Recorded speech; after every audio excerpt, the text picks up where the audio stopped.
I was wrong. Apparently Superior is not pay to win. In this video, we're going to see what the developers had to say about my claims that the NFT makes this game pay to win.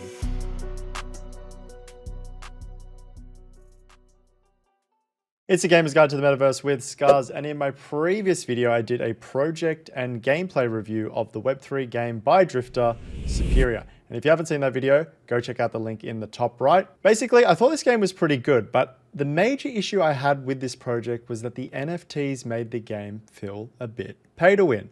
Now, after posting the video, the developers actually reached out to me via YouTube and Discord and said that I had a few misconceptions surrounding the NFTs. They also responded to some of my gameplay criticisms with some reasonable updates that are in the pipeline to fix these issues. Since they were pretty cool about it all and they actually took some time to educate me on this topic, I thought it'd be fair to release a video going through their major points and actually discussing whether or not these are pay to win or not. Okay, so I'm going to quickly go through the gameplay related responses before I delve into the NFTs and the pay to win side of things. So firstly, they assured me that they were continually optimizing and improving the game to reduce lag. So we should see better performances soon. And the other thing is that they actually mentioned they are bringing a new boss coming into the roster in a few months. So it's good to see that they are already aware of these issues. And the fact that they're already proactive about it is a good sign from the development team. Okay, now to go into the misconceptions around the NFTs. And I think a lot of this misconception actually comes from the fact that there's not a lot of information around these NFTs. Most of the information that I received was actually from other people's YouTube videos and Gala Games blog, where they go into all the perks that the NFTs provide. I think it's really important, particularly when you are selling these really expensive NFTs, that there's a lot of information and the benefits that the NFTs provide are very clear. A lot of this information is either found in the Discord or in a Steam community page, which I don't think a lot of people are going to be looking in those two spots, particularly if they're going to be checking the game out at face value. So my recommendation to Drifter is to actually provide this information on some more mainstream platforms.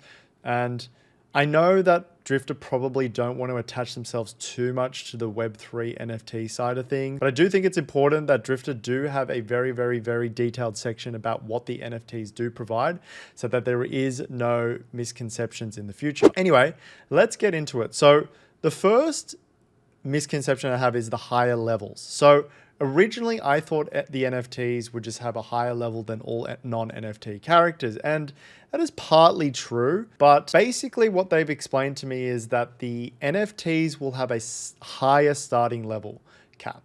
And basically the level cap is 50 for everyone. That includes NFT and non-NFT players. But the problem is if you're a non-NFT holder, you need to grind the infamy system to get the higher level cap. So for example, if you get to level 30 and you want to increase your max cap or the higher level cap to 31, you need to reset your character's level and grind through again, and then they'll let you get to 31. Once you get to 31, you'll reset again, and then you'll regrind the whole system and get back to 32. Now, my understanding, and this depends on the rarity of the NFT, is that you will automatically have a higher level cap. Now, they've assured me that there is no pay to win element in this sense because the max cap for everyone is 50. So basically what this is, it's not really pay to win. It's more so beneficial for people who don't have as much time. You know, if you don't have enough time to grind it, but you want to have access to all the skills, you can buy one of these NFTs and it allows you to skip a lot of the grinding elements of the game, which I think is completely reasonable, particularly in this day and age when people work a lot of hours. I think it's fair enough if you want to just pay to get to a higher level and you don't want to do the grinding. I think that's fair enough.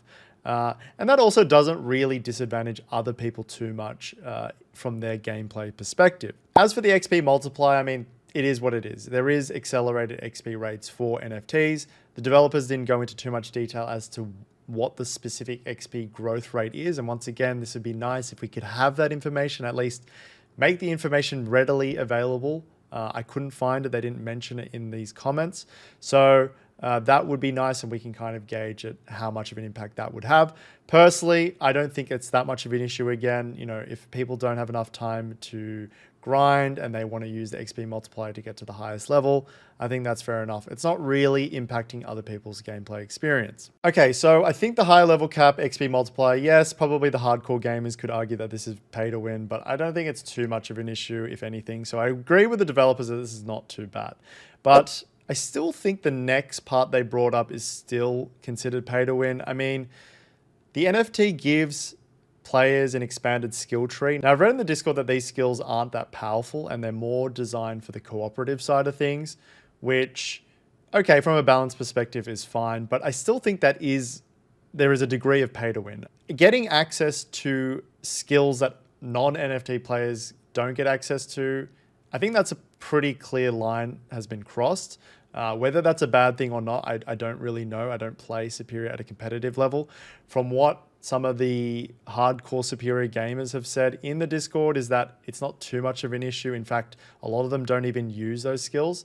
So that's a good thing to hear. And one of the developers actually also mentioned that if the skills are going to become overpowered, they're happy to nerf it and rebalance the game. So they are actively trying to remove the pay-to-win elements, but to say that this is not a pay-to-win aspect is, I think, a little bit dubious. Now, if we have a look at the perks that the NFTs provide, they're basically attributes that help with the, let's call it the quality of life of your run. So, for example, one of the developers said that you get things like extra kiosk rerolls, you also get bonus credit per room and bonus damage scaling per room, which, I mean, bonus damage scaling, I feel like is pay to win. I find that hard to argue. I know that non-NFT players can get these attributes through the snacks.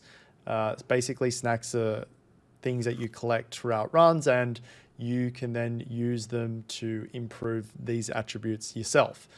But that being said, if you have the NFT, you pretty much always have these attributes. So if a non-NFT player doesn't have snacks, then clearly there is an advantage. So I'm a little bit unsure whether or not you could say that this is not pay to win. Now there's a bit of an issue, right? If the developers are trying to argue that these NFTs aren't that advantageous over the non-NFT characters, why would anyone spend thousands of dollars on these NFTs? There's a little bit of a dilemma here. The developers on one side want to make sure that these NFTs aren't too advantageous and don't give you too much of an edge against non-NFT players.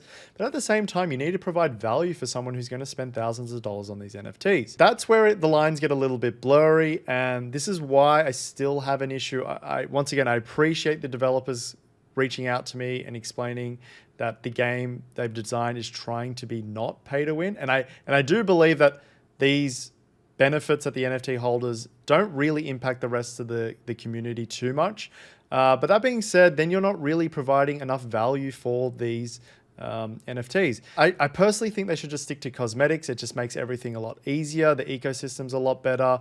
You get less people from the traditional space getting angry about NFTs. And if people want to value and they want to express themselves in the game by spending thousands of dollars, then go for it, because it's not going to impact anyone else's gameplay experience. Overall, I do think Superior has potential and the game is quite good. The more I read about it in Discord, it does seem there are quite a few competitive players and the NFTs don't really impact them too much. I did see a couple of people mentioning that they couldn't actually compete on the leaderboard because of their level, but at the same time, after a period of time when they grind it out, they would be able to participate at the highest level. I do also appreciate the fact that the developers reached out to me and actually wanted to have a discourse about the issues that I brought up in the video before. I think it's very mature and it's definitely a promising sign for the project as a whole. As always, guys, if you enjoyed the video, please leave a like and let me know in the comments down below whether or not you think these NFT perks and benefits are pay to win. And remember, if you want to see more crypto gaming content, remember to subscribe to our channel as we'll be doing more gameplay and project reviews in the future. Anyway, that's all from me, guys, and I'll see you in the next video.